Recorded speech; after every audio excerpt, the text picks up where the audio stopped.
The stage was set, a packed auditorium in New York City, buzzing with anticipation. The crowd had come for a spectacle, and they were about to get one. The air was electric, filled with the hum of whispered conversations and the occasional burst of nervous laughter. At the center of it all was Donald Trump, seated confidently at a sleek, modern interview desk. His posture was relaxed, his trademark confidence on full display. Across from him sat Alex Carter, a rising star in political journalism known for his biting commentary and relentless questioning. Carter had built his reputation on taking down powerful figures, and tonight, he had Trump in his crosshairs. He adjusted his tie, a subtle smirk playing on his lips as he glanced at his notes one last time. The cameras rolled, and the tension was palpable. Carter opened with a smirk. "Mr. Trump, thank you for joining us tonight. Let's dive right in, shall we?" Trump nodded, his expression calm but unreadable. "Of course, Alex. Let's see if you can keep up." The audience chuckled nervously, sensing the underlying challenge in Trump's words. The early minutes were predictable: policy debates, political jabs, and the usual back and forth. Carter took his shots, asking pointed questions about Trump's policies, his controversial statements, and his plans for the future. But Trump deflected them effortlessly, his responses sharp and calculated. The audience was entertained, but they were waiting for the moment when the gloves would come off. And Carter was about to deliver. Leaning forward, Carter adjusted his glasses, his tone shifting.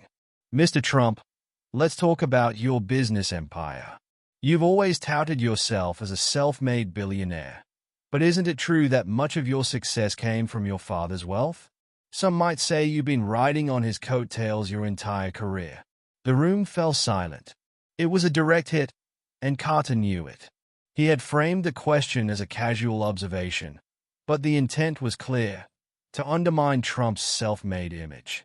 The audience held its breath, waiting for Trump's response. For a moment, Trump simply stared at Carter, his fingers tapping lightly on the desk.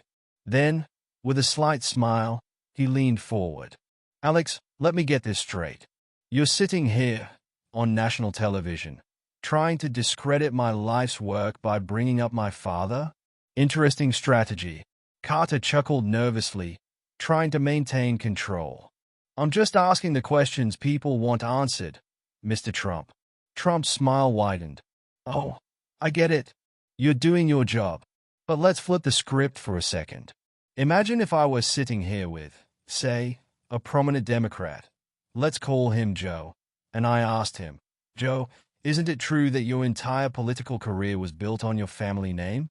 That without your last name, you'd be nowhere?' How do you think that would play?" The audience erupted in murmurs. Carter shifted in his seat, clearly uncomfortable. "That's different, Mr. Trump," he said, forcing a smile. "Is it?" Trump shot back, his tone sharpening. "Or is it just that you don't like it when the mirror is turned on you? You want to talk about my father's wealth, but let's talk about yours. How did you get your start in journalism, Alex? Was it all hard work? Or did you have a little help along the way?" Carter's face flushed. He opened his mouth to respond, but Trump wasn't finished. "You see, Alex, this is the problem with people like you. You sit there, pretending to be objective, but you're just looking for a gotcha moment. You don't care about the truth. You care about the headline." The audience was riveted. Carter tried to regain control, but Trump had seized the moment. "Let's talk about the truth, Alex. My father gave me a loan, and I turned it into an empire. I built skyscrapers, resorts, and a global brand. What have you built? A career out of tearing people down?" The room erupted in applause. Carter was visibly flustered, scrambling to recover. "Mr. Trump, I think we're getting off track here." "No, Alex," Trump interrupted, his voice steady. "We're finally on track. You wanted to talk about my success? Let's talk about it. But don't sit there and pretend you're asking tough questions when all you're doing is recycling tired attacks." The interview continued, but the momentum had shifted. Carter's attempts to regain control fell flat, and Trump dominated the conversation. By the time the cameras stopped rolling, it was clear Carter had walked into a storm he wasn't prepared for. The fallout was immediate. Clips of the exchange went viral, with headlines like "Trump obliterates journalist in heated exchange" and "Carter's cheap shot backfires spectacularly." Social media exploded with commentary, with many praising Trump for his composure and wit. Memes and sound bites flooded platforms, and the clip amassed millions of views within hours. Carter tried to defend himself, posting a statement online. "As a journalist, it's my job to ask tough questions. I stand by my right to challenge public figures." But the damage was done. Sponsors began pulling out of his show, and viewership plummeted. In the days that followed, the conversation shifted. It wasn't just about Trump or Carter. It was about media bias, double standards, and the way public figures are treated. Trump had turned a potential attack into a victory, exposing the hypocrisy of his critics and changing the narrative. Commentators debated whether Carter's question was fair or if it crossed a line.